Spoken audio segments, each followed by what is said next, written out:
C'est un réel plaisir d'être chez vous pour parler sport. Mesdames et messieurs, bonsoir et soyez les bienvenus sur le plateau de Sport 45. Dans cette émission, mesdames et messieurs, les Diables Rouges à Prime ont démarré leur campagne de préparation pour la 8e édition du CHAN. Eh bien, dans cette émission, nous irons à Igné, à 45 km de Brazzaville, où le 11 national affûte ses armes. Eh bien, à suivre dans cette émission, mesdames et messieurs, les temps forts du Conseil fédéral inaugural de la Fédération congolaise de basketball. Enfin, clôture des championnats régionaux de tennis de table, zone 4 Afrique centrale. Eh bien, le Congo a terminé à la 3e marche du podium avec seulement 2 médailles d'argent. Voilà, mesdames et messieurs, pour la vitrine de Sport 45 de ce soir. Alors, Mister Bello, qui est déjà là sur ce plateau, mesdames et messieurs, notre consultant maison. Bello, bonsoir. Bonsoir, Donald.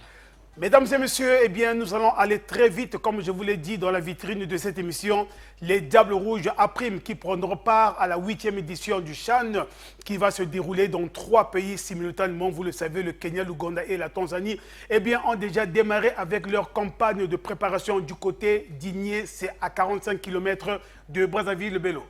Oui, comme pour nos futurs adversaires, notamment le Soudan, le Sénégal et le Nigeria, le Congo aussi ont battu le pas d'entamer la préparation très tôt déjà pour ne pas être surpris date de la compétition. Donc les Diables Rouges ont débuté leur préparation le samedi dernier du côté du centre technique d'Igné à FIFA 45, on vient de le dire, avec une ossature au grand complet, il faut dire. Grand complet. Il y a comme nous le voyons sur ces images. Merci, Vilpian Kenzo. Il y a eu l'ajout du gardien de Diable Noir, Bussila Guélor, qui a été rappelé à la dernière minute, qui rallonge l'effectif à 28 joueurs au lieu de 27. Donc pour augmenter un peu la concurrence au sein de cette équipe, sélection de Barthélémy Ngachono, qui est le sélection de cette équipe, et son adjoint Cédric Nantelamio ont déjà mis les choses en place, question de créer les automatismes, créer l'ambiance, l'harmonie, une famille au sein du groupe qui sont, afin de préparer sereinement la compétition où nous attendons l'apport du gouvernement pour envoyer cette équipe en mise en vert, parce que c'est très important cette fois-ci, puisque nos joueurs sortent d'une période de post-crise, il n'y a pas aussi de compétition, il faut vraiment les envoyer quelque part là où ils vont préparer sereinement la compétition de ce tournoi du CHAN, où nous connaissons déjà le calendrier et les dates des rencontres, puisque nous allons débuter avec le Soudan, un pays où les joueurs sont fraîchement, sont en jambes, il faut le dire, sont en jambes, puisque les championnats viennent de terminer.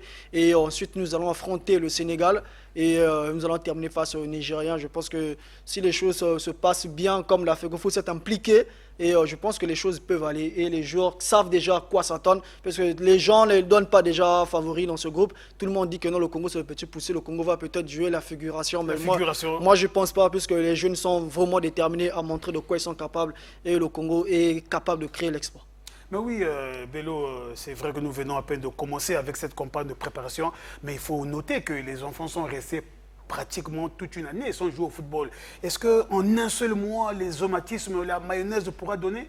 Oui, là aussi c'est un problème de travail mental, puisque ces athlètes, certes, ils n'ont pas eu un travail spécifique au sein de leur club respectif, comme ils le font souvent. Mister Viper Kenzo, ils ont souvent été au fur et à mesure les images. Ils ont souvent été à la maison, mais ils s'entraînaient tout le temps. C'est des jeunes joueurs dont je connais nombreux parmi eux, qui s'entraînent régulièrement en coulisses dans des salles, qui continuent à jouer des matchs souvent les week-ends pour garder la forme. Et ils savent que non, ils ont un problème de jambes, ils ont un problème de compétition. Ils ont un problème aussi au niveau de la République, puisque nous sortons d'une période de crise. Donc la République n'attend que des bonnes choses. La République n'a pas d'excuses vraiment à les donner sur l'aire de jeu, puisque s'il figure parmi les 28 joueurs, ce que veut dire, ce sont les meilleurs joueurs congolais que Ngachono a eu à prendre pour composer cette liste. Donc ils vont devoir nous montrer de quoi ils sont capables, question de préparer aussi, de représenter valablement le Congo. Voilà, ils ont tout intérêt à représenter valablement le Congo. Les Diables Rouges qui participeront à leur 5e édition du CHAN. Oui, c'est pas nouveau pour nous que le Congo, c'est un habitué de la compétition. Tout à fait, et surtout à la tête, c'est un monsieur qui nous avait fait rêver déjà les demi-finales malheureusement éliminés en l'étape des quarts de finale. Cette fois-ci, les joueurs vont montrer que non, on peut aller loin. Avec Ngansono, qu'on appelle souvent Monsieur Chan. Monsieur Chan, qu'on avait surnommé en RDC avec des CMP en flic, vu ses résultats qu'il a eu à produire. Donc c'est un monsieur qui a déjà la philosophie, qui a la compétition en elle-même. Donc je pense que le Congo est capable de faire quelque chose. Donnez-leur juste la chance, organisant bien les choses pour ne pas regretter. Moi, je pense que l'effectif est vraiment bien soudé. Il y a la jeunesse, il y a l'expérience, il y a le talent y est déjà. Donc c'est juste la confiance et l'accompagnement surtout qui va booster le moral de ces jeunes. L'accompagnement de l'État. L'accompagnement de l'État qui va booster le moral de ces jeunes parce que vous savez, le football marche avec l'argent. L'argent booste le moral des athlètes et les résultats, et la motivation appelle les résultats. Bien évidemment. Eh bien, mesdames et messieurs, les Diables Rouges, on l'a dit, seront à leur 5e participation à une phase finale du CHAN après 2014, 2018, 2020, 2022 et 2024. Nous allons écouter Barthélémy Ngansono, mesdames et messieurs, sur le démarrage de cette campagne de préparation. C'est un début. C'est un début. Il était question qu'on essaie un peu de prendre la température des jeunes. C'est ce que nous avons fait à partir de demain. On va rentrer dans le vif du sujet parce que nous n'avons plus de temps à perdre. Donc le boulot en lui-même commence demain. Nous avons on a fait une petite partie, ça nous a donné des indications. Et donc par rapport à ces indications, nous allons travailler tout en sachant que nous n'avons pas de temps. Mission difficile, c'est vrai, mission difficile par rapport au temps. Mais je crois que nous allons mettre notre expérience et nos connaissances en jeu pour que nous puissions sauver l'image du football congolais. Les failles, c'est les manquements, même pendant les grandes équipes, il y a toujours des petits manquements. C'est sur ça que justement nous allons mettre beaucoup l'accent pour que nous puissions réparer cela, pour que nous puissions mettre en place des petites stratégies, comment est-ce que nous allons jouer. Donc c'est ça, il y a les failles, mais on a senti aussi qu'il y a du bon. Donc quitte à nous, qui le reste, c'est le staff, pour que nous puissions donner un plan de jeu, n'est-ce pas, aux jeunes. C'est dans ce sens-là que nous travaillons. Nous sommes au début de notre préparation, n'est-ce pas. On essaie d'arranger, sinon nous travaillons les aspects physiques d'abord et ensuite à 2 semaines de la compétition, c'est là où on va maintenant penser à notre adversaire. Maintenant, vous savez qu'une équipe, si physiquement vous n'êtes pas au point, vous ne pourrez jamais jouer au football. Donc, on va commencer par là, tout en réglant certains problèmes techniques aussi, parce qu'il y a beaucoup de gâchis dans ce sens-là. Et les 2 dernières semaines seront pour la préparation de notre premier match. Est-ce qu'un mois suffit pour que cette équipe soit compétitive? Mesdames et messieurs, nous avons posé la question à Barthélémy Ngansono. Écoutez ce qu'il nous a dit à propos. On fait avec, on essaie de mettre notre expérience au jeu pour voir ce que ça peut donner. Et ça devrait marcher, ça devrait quand même marcher. Voilà, la compétition, c'est donc du 2 au 30 août prochain dans 3 pays simultanément, on l'a dit, Kenya, Soudan et Ouganda. Eh bien, le calendrier des matchs est déjà disponible. Ensemble avec nous, voilà Bello du côté de la régie. Et donc, les Diables Rouges vont donc démarrer le 5 août. Ça sera face à l'Ouganda à 17h. Et le deuxième match, les Diables Rouges joueront face au tenant du titre, et donc j'ai cité le Sénégal, ça sera le 12 août 2025. Et la 3e rencontre de la phase de poule, c'est contre le Nigeria, ça sera donc le 19 août 2025. Bello. Oui, moi je pense que c'est un très bon tirage pour nous parce que nous allons commencer avec une nation que moi j'appelle comme favori du groupe. Je ne vois pas le Sénégal, je vois le Soudan. Mais l'avantage qu'a le Congo aujourd'hui, parce que le Soudan est composé de 2 grands clubs, Al Hilal Omdurman et El Merreikh. Donc aujourd'hui, ces 2 grands clubs ont participé, n'ont pas participé au championnat, la première ligue soudanaise, mais ont participé à la Ligue 1 mauritanienne, du côté de Mauritanie. Donc il faut prendre les joueurs de Al Hilal Omdurman, de El Merreikh, associés à ceux de Al Hilal Obed, qui ont participé à la première ligue soudanaise. Donc il y aura un problème d'automatisme au sein de cette équipe qu'il faut vite travailler dès maintenant du côté du Soudan. Et le Congo aussi, tout en sachant que nous sortons d'une période de crise actuellement, nous pouvons profiter aussi de composer rapidement une ossature. Pourquoi pas composer avec, voir comment créer une équipe vite avec les 13 restants du dernier rassemblement face à la Guinée équatoriale. On peut faire l'affaire avec l'arrivée de l'expérimenté comme Banza Mapata, Wilfried Kaya. Ça peut vraiment nous aider à booster, aller de l'avant. Mais quant au Sénégal, lors de la deuxième journée, c'est une nation qui vend. Le Sénégal participe, après ils vont. Donc c'est une équipe c'est une nouvelle équipe sénégalaise que nous allons découvrir lors de la prochaine édition du CHAN. On connaît actuellement personne. L'homme qui monte en puissance du côté du Sénégal actuellement, c'est Koïta, qui vient d'être sacré champion avec Jaraf au Sénégal. Donc c'est une équipe qui a éliminé aussi la Côte d'Ivoire, il faut le dire. Donc ils connaissent déjà ils vont venir avec le sursaut d'orgueil de tenant du titre. Il faut encore le respecter, mais le Congo reste le Congo, puisque le Congo sait au moins négocier ses grands matchs, puisque lorsqu'on parle entre guillemets petits poussés, le Congo est souvent mis de côté, mais lorsqu'on parle des grandes rencontres, le Congo est souvent présent, et je pense que ce n'est pas le Sénégal qui va nous effrayer encore, nous faire peur, c'est des jeunes qui vont affronter les jeunes. Certes que c'est des jeunes qui sont dans les académies, qui sont dans les clubs structurés, qui s'entraînent dans les très bonnes conditions, ça il faut l'avouer. Oui, il faut l'avouer, ça n'a rien à faire. Contrairement à nous, des joueurs qui sont bien suivis, donc rien n'empêche, mais le talent reste le talent. Si le talent est inné, le talent restera inné, et nous avons de quoi montrer capable. Et lors de la troisième journée, nous allons affronter le Nigeria, une nation dont le championnat vient de terminer de cela 2 semaines déjà. Le champion est Remo Star. D'ailleurs, l'ossature locale est composée en majorité des joueurs de Remo Star, qui est sacré champion, et un peu de joueurs de Inimba, Enimba, Sunstar, Aqua United. Je pense que c'est une nation que nous connaissons déjà l'historique des matchs Congo-Nigeria, et ce n'est pas le Nigeria qui va nous faire peur, mais le problème est de ne pas trop rater le début. Exactement. Face aux Soudanais. Si nous réussissons à battre le Soudan, je pense que le Congo peut s'en sortir dans ce groupe. Voilà, mesdames et messieurs, malgré le début de préparation, on ne peut plus, tardif, mais en tout cas, comme notre correspondant du côté de Pointe-Noire, Nestor Isonga de la Songa, lui également croit dur comme fer que là-bas, à la 8e édition du CHAN, eh bien, le Congo fera parler de lui malgré la présence des adversaires comme le pays, le tenant du titre, donc le Sénégal, le Nigeria et pourquoi pas le Soudan. Donc le Congo aura un mot à dire. Voilà. Nous allons à présent parler basketball, mesdames et messieurs. Comme je l'ai dit dans la vitrine de cette émission, eh bien, les temps forts du Conseil fédéral inaugural de la Fédération congolaise de basketball. En tout cas, c'était le samedi dernier du côté de la salle de conférence de l'ARCO.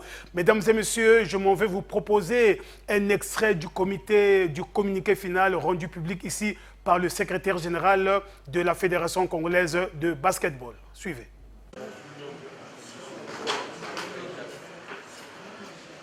Examinant les points inscrits à l'ordre du jour, les conseillers ont amendé et adopté le plan d'action quadriennal 2025-2028 qui s'articule en 26 tâches réparties dans 6 chapitres, à savoir l'administration, le développement, la formation, la compétition, les relations extérieures, la communication et le marketing. Le projet de programme d'activité pour l'année 2025 axé sur l'administration, la formation et les compétitions.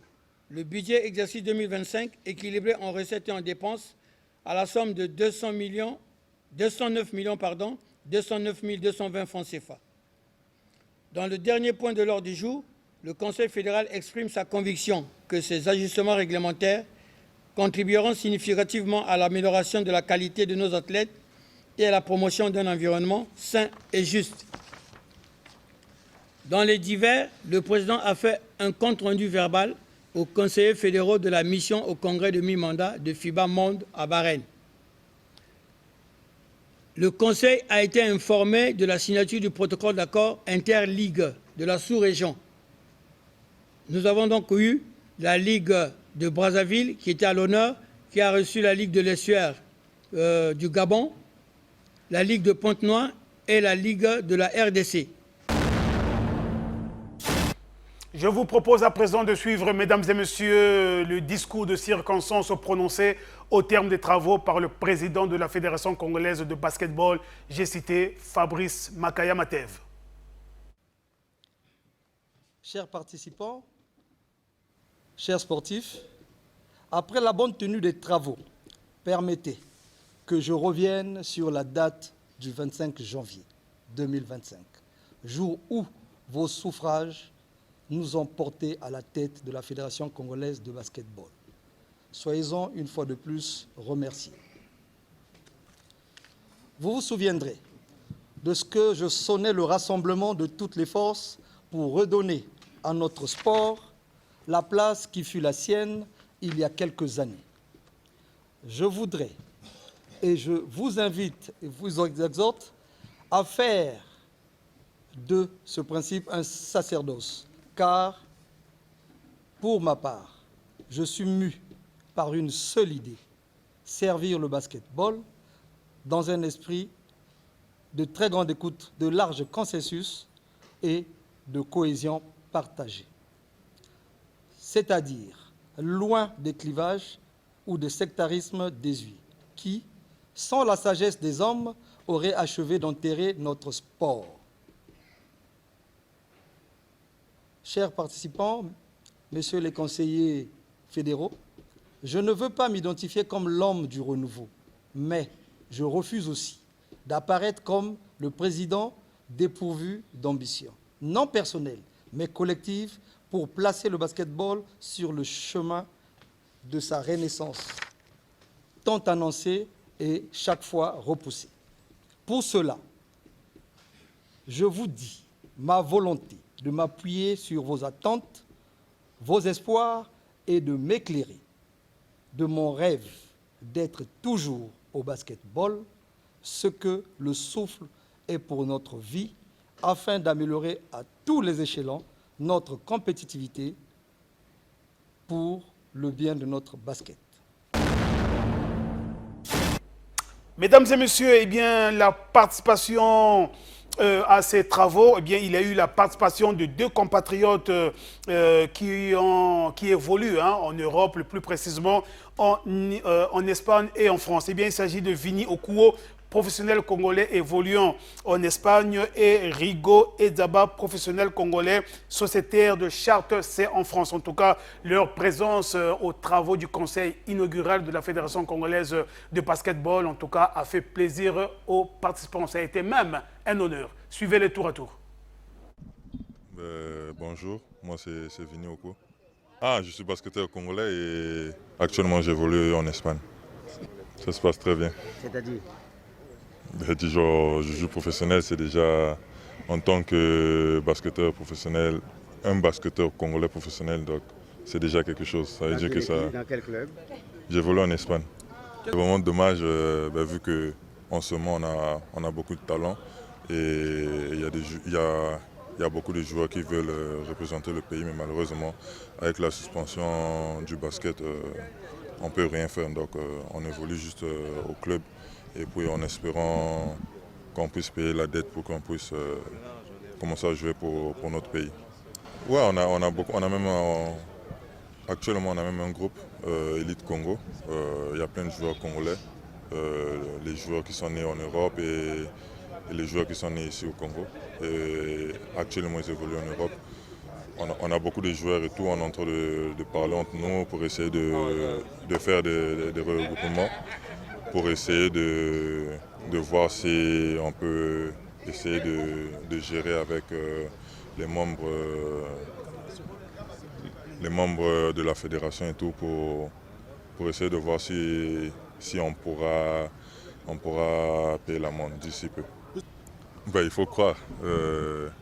Tout est possible à celui qui croit. Non? Donc nous on croit, on continue à travailler et espérons reprendre la compétition au niveau international bientôt. Nous, en tant que joueurs professionnels, en tant que Congolais, vu que ça fait des années qu'on ne participe pas aux tournois tels que l'Afro-Basket et tout, les tournois internationaux, on est juste là, on est en train de se préparer pour voir dès que ça sera bon et qu'on puisse participer. Encore jeune, je dirais de travailler, la patience, et ça arrivera petit à petit. Moi c'est Edzata Rigo, je suis congolais, né ici, grandi ici.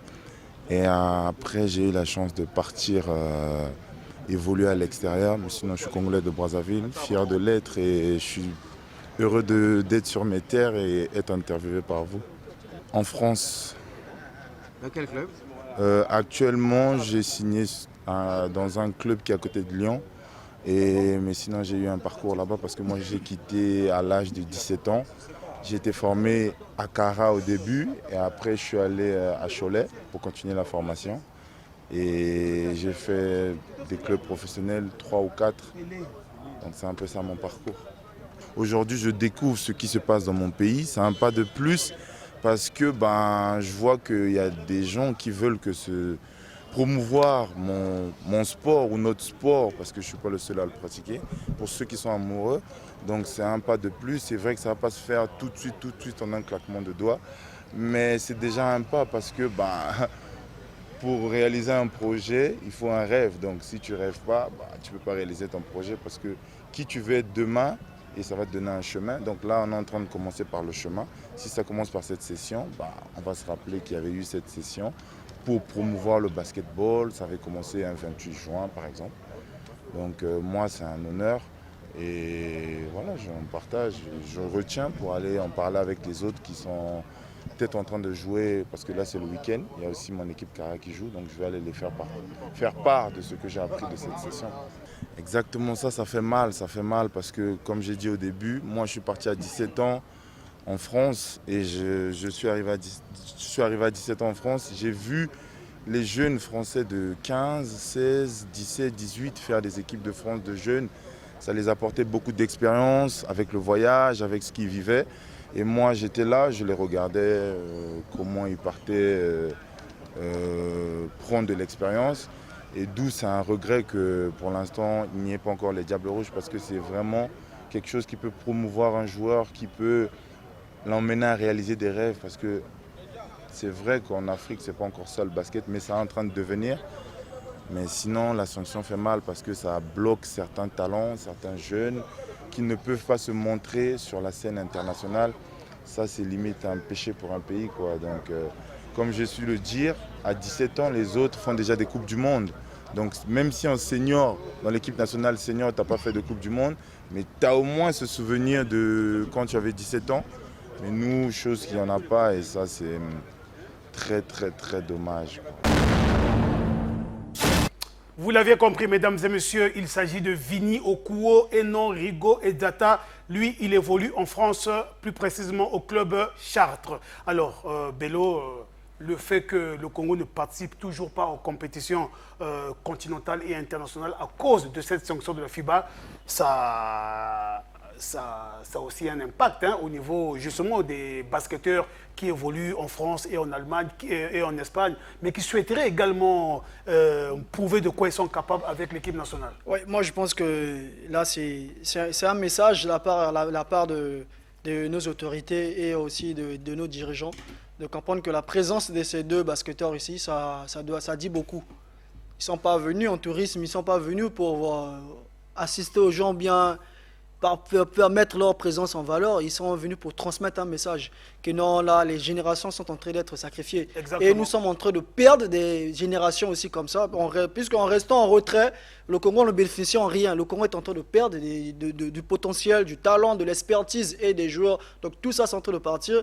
Si nous régularisons avec la FIBA, je pense que le Congo sera rétabli. Pourquoi pas négocier avec eux, payer tout doucement cette dette qui date de longtemps auprès de la FIBA. Je pense que ça passe inaperçu auprès de nos autorités. Personne n'en parle. Aujourd'hui, le basketball se pratique.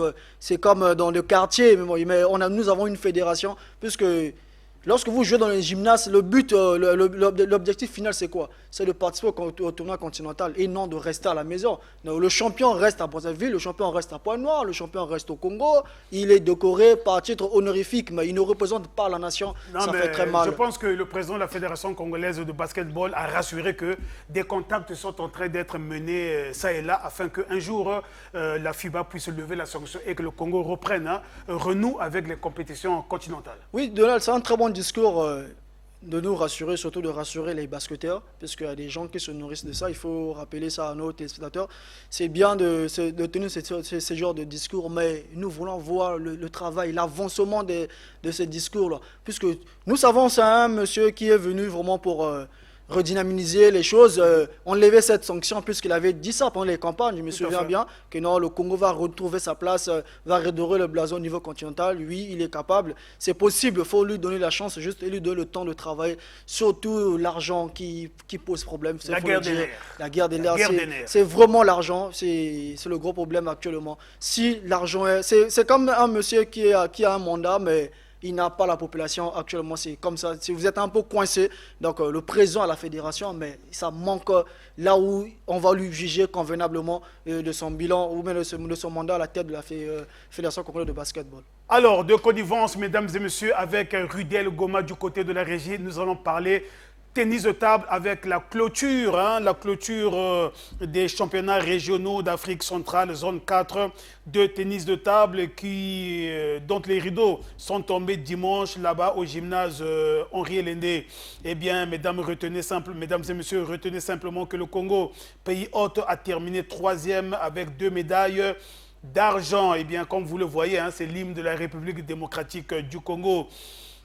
Fait marquant, mesdames et messieurs, l'hymne congolais, la congolaise n'a pas retenti hier soir au gymnase Henri Lendé et le Congo a terminé, comme je l'ai dit, à la 3e place au classement général de la compétition en équipe dames. Eh bien, en équipe dames, retenez que c'est la RDC qui a terminé première, 2e le Cameroun, 3e le Congo et 4e le Gabon. En équipe monsieur, 1er le Cameroun, 2e le Congo, 3e la République démocratique du Congo et 4e le Gabon. En simple dame, 1er la RDC, 2e le Cameroun. En simple monsieur, 1er Batix Yann du Cameroun, 2e Sayed Ido du Congo.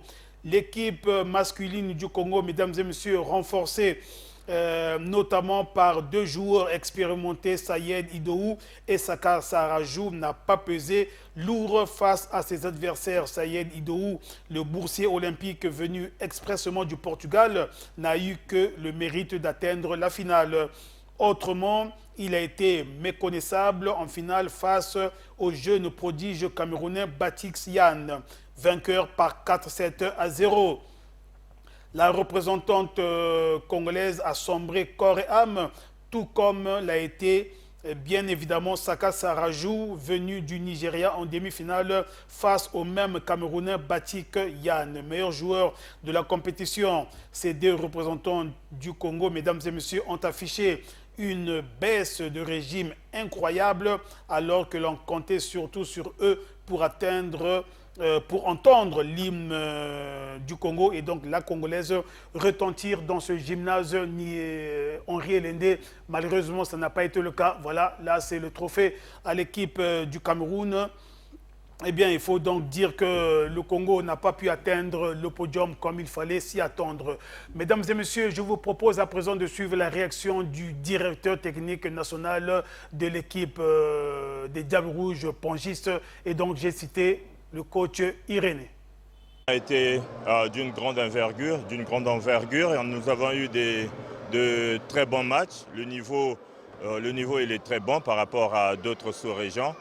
Et bon, les résultats ne sont pas surprenants, voir les 3 meilleurs de la zone, c'est-à-dire le Cameroun, la RDC et le Congo-Brazzaville. Ce n'est pas une grande surprise, mais c'est comme je vous ai dit que le niveau il est bon. Il y a même du progrès dans ce secteur-là. Il y a beaucoup de joueurs chez nous qui n'ont pas pu participer faute de passeport, ce qui est dommage. Nous savons que c'est un peu difficile actuellement, mais il faudrait que les autorités nous aident dans ce sens-là, que les joueurs qui sont en phase de préparer des compétitions sur le plan international, que nous puissions être aidés pour que nous puissions participer. Tel que là, très prochainement, il y a nos jeunes qui iront en Algérie pour les Jeux scolaires. Je profite pour passer le message que les autorités compétentes nous aident dans ce sens-là pour que nous puissions avoir des passeports pour ne pas écoper des forfaits. Ce serait quand même dommage pour notre jeunesse. L'hymne national.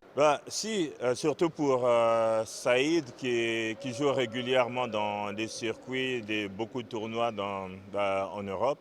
L'année dernière déjà, il avait fait bonne figure. Vous vous souvenez lors des JO, puisque je l'avais accompagné, je l'ai coaché. Il a fait un très bon match face à l'actuel numéro 21, Anton Kalber de la Suède. Saka, pour Saka, c'est vrai qu'il n'y a pas très longtemps qu'il a repris les séances d'entraînement. Donc c'est un peu court, mais vous avez vu qu'au fil des matchs, il a rehaussé son niveau. Par équipe, ça avait été un peu limite, mais lorsqu'il a eu à jouer les individuels, il s'est incliné à la belle face au détenteur du titre masculin. Je crois qu'il va reprendre à travailler très dur. Puisque nous sommes qualifiés pour les championnats d'Afrique qui se tiendront au mois d'octobre à Kigali. Parlons, mesdames et messieurs, à présent de la journée olympique qui a vécu, journée olympique 2025. Eh bien, c'est au menu de cette journée, il y avait la course, comme vous pouvez le constater sur ces images. Eh bien, c'est le président du Comité national olympique et sportif congolais, Rudel Goma, prière de nous balancer ces images du Comité national olympique et sportif congolais qui a eu à organiser la journée olympique 2025. Eh bien, comme je le disais, voilà, il y a eu donc la course.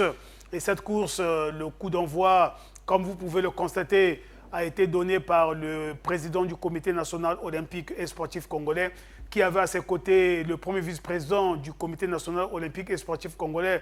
Le ministre à cette cérémonie a été représenté par le directeur général des sports. Comme vous le constatez, voilà, le départ, le top de la course est donné.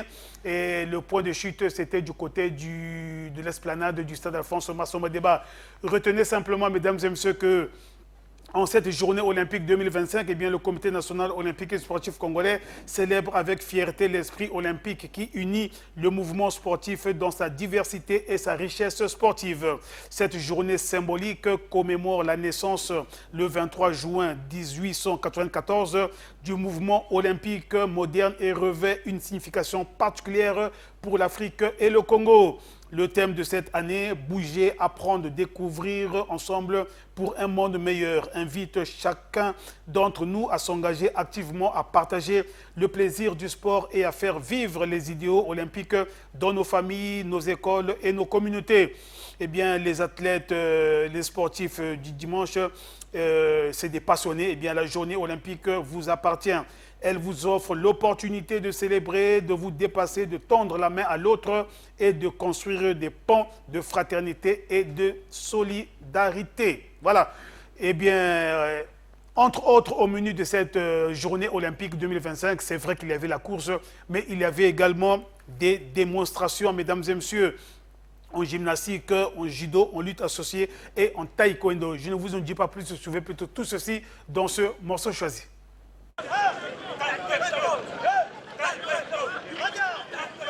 Tikabour.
Elle va balancer le cerceau avec le pied.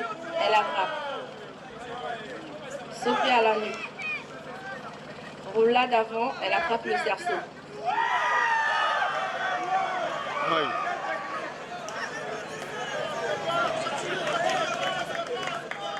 Renversement, elle attrape le cerceau. Le pied. Chanel double, elle attrape. Rotation par les... Une balance avec la jambe. Jonglage avec le cerceau. Galope.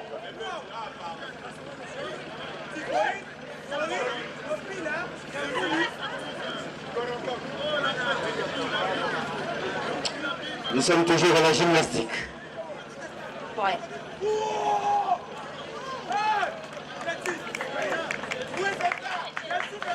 Elle salue pour finir sa routine.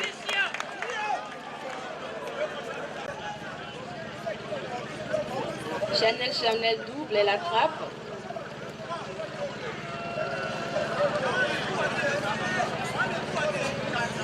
L'illusion, elle attrape le cerceau, elle double encore l'illusion. Chanel, roulade avant, elle attrape le cerceau. Jonglage avec le cerceau, roulade arrière. Ok. Là, nous sommes toujours à l'échauffement. Il faut un mouvement pour essayer de se déverrouiller. Ok. Vous chutez en hauteur.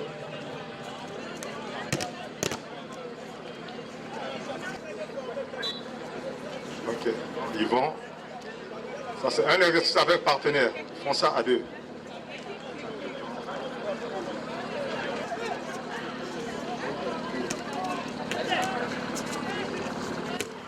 Ok, à la lutte. Fédération congolaise de lutte associée, on signe la FECOLA.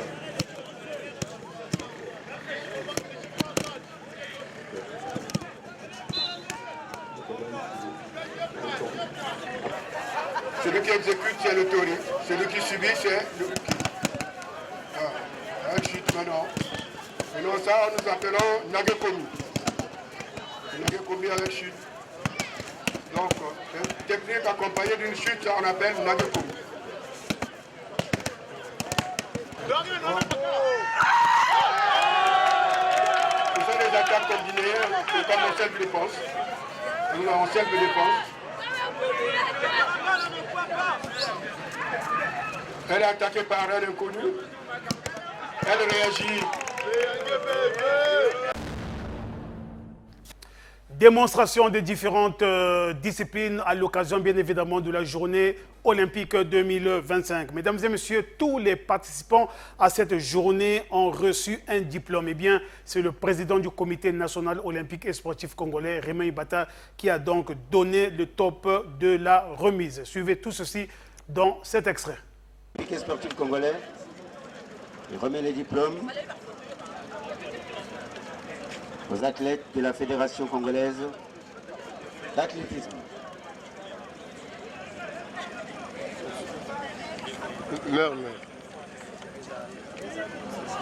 Meurs.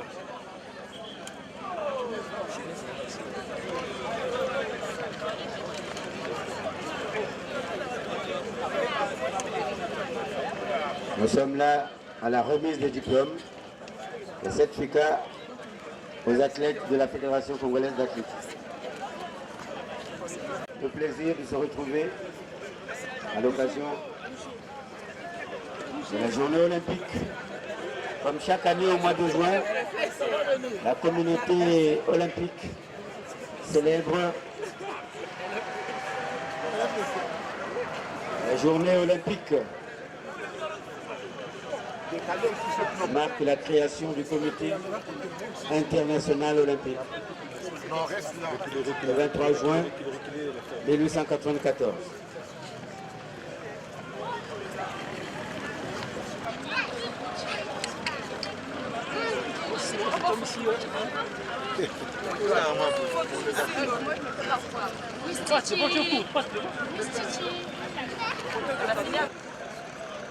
De la journée olympique Lytton, avec Monsieur le directeur général des Sports.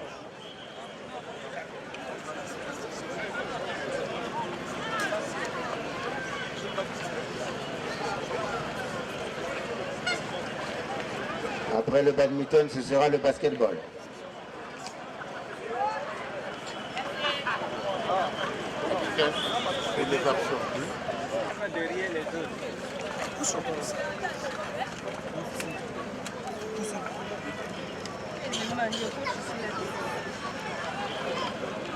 Ils sont remis par Monsieur le Président.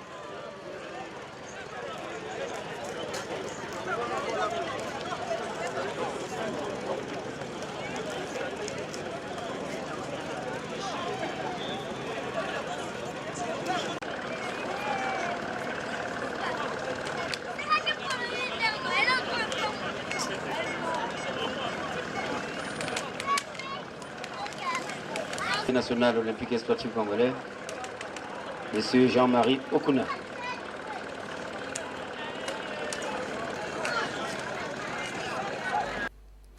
Mesdames et messieurs, suivez à présent Raymond Ibata, président du Comité national olympique et sportif congolais, sur l'importance de cette journée olympique.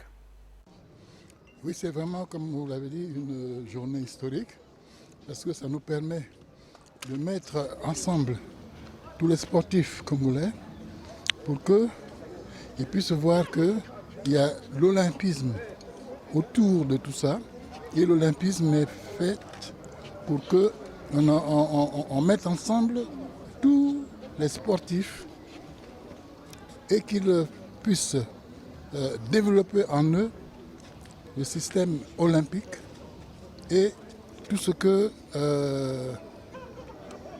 au niveau de l'olympisme, on dit aux joueurs de faire, à savoir être ensemble, pas de disputes inutiles, mais être ensemble pour faire le sport et développer ce sport dans notre pays. Et surtout prôner le fair play. Mais bien sûr, c'est pour ça que je dis pas de disputes, mais être ensemble. Alors c'est le fair play. Voilà. Merci beaucoup. Voilà, mesdames et messieurs, c'est donc par cette réaction du président du Comité national olympique et sportif congolais, Raymond Ibata, que nous mettons un terme à cette émission. Tout le plaisir a été pour nous d'être chez vous pour vous proposer votre plat de résistance. J'ai donc cité Sport 45. Merci donc à Bello Kisikila pour ton expertise. Mesdames et messieurs, merci à Rudel Ngoma du côté de la régie de connivence avec Vipion Kenzo. Merci à Jonas Awe. Quant à moi, je vous dis au revoir. D'ici là, portez-vous bien.